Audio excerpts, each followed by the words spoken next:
एक बार एक राजा महात्मा गौतम बुद्ध के पास आया। आश्रम में बहुत भीड़ थी। तभी राजा ने बुद्ध से आग्रह किया कि वह उनसे एकांत में कुछ कहना चाहता है।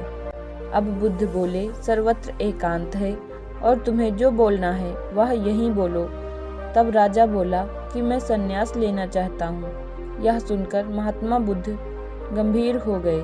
वे बोले कि तुम्हें सन्यासी होने के लिए और दीक्षा देने से पहले मेरी एक शर्त का पालन करना होगा। राजा ने कहा कि जब दीक्षा लेनी है और संन्यास्त होना ही है तो सब शर्तें मंजूर हैं। महात्मा बुद्ध ने राजा को आदेश दिया कि अपने कपड़े और जूते उतार कर अपने राजधानी के राजमार्ग पर स्वयं को जूते मारते हुए चक्कर लगा कर आओ। अब राजा ने वही किया और उसके चले जाने पर शिष्यों ने बुद्ध से कहा कि जब हम दीक्षा लेने आए थे तब आपने ऐसी कठोर शर्त नहीं लगाई थी और आप स्वयं करुणा अवतार हैं, फिर राजा के साथ ऐसा कठोर व्यवहार क्यों?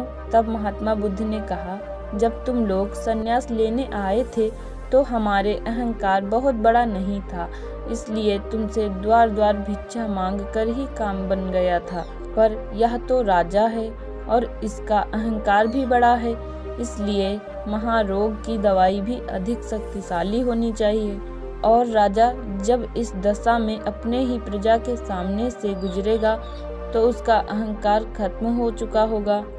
राजा ने शाम तक शर्त पूरी कर ली और बुद्ध के पास आकर कहने लगा, तथागत मुझे दीक्षा देकर अब तो संन्यास्त करें।